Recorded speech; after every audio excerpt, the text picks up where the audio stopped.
Hello दोस्तों, welcome to my YouTube channel Motive of life.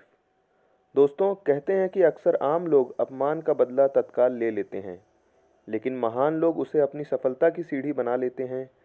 Tata company को नई ऊंचाइयों पर पहुंचाने वाले रतन टाटा पर यह कहावत बिल्कुल सटीक बैठती है।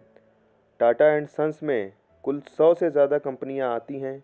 इन कंपनियों में सुई से लेकर स्टील, चाय से लेकर 5 स्टार होटल तक और नैनो से लेकर हवाई जहाज़ तक सब कुछ मिलता है।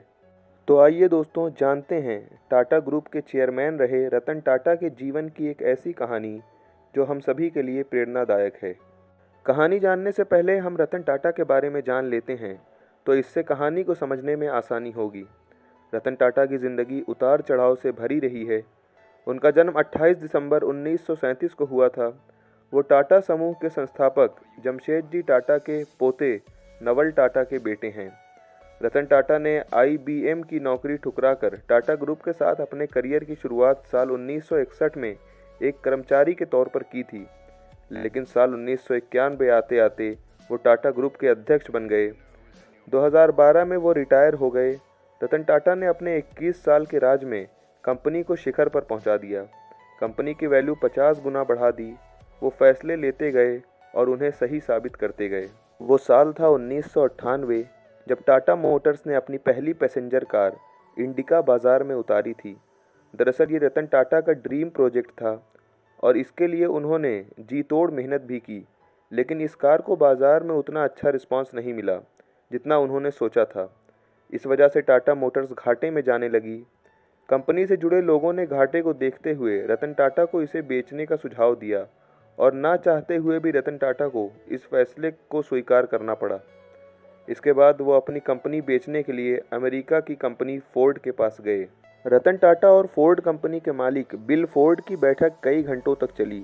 इस दौरान बिल फोर्ड ने रतन टाटा के साथ अच्छा व्यवहार नहीं किया और कहा कि जिस व्यापार के बारे में आपको जानकारी नहीं है उसमें इतना पैसा क्यों लगा दिया। ये कंपनी खरीदकर हम आप पर एहसान कर रहे हैं। ये शब्द बिल फोर्ड के थे, लेकिन रतन टाटा के दिल और दिमाग पर छप गए। वो वहाँ से अपमान का घूंट पीकर इस डील को कैंसिल करके चले आए।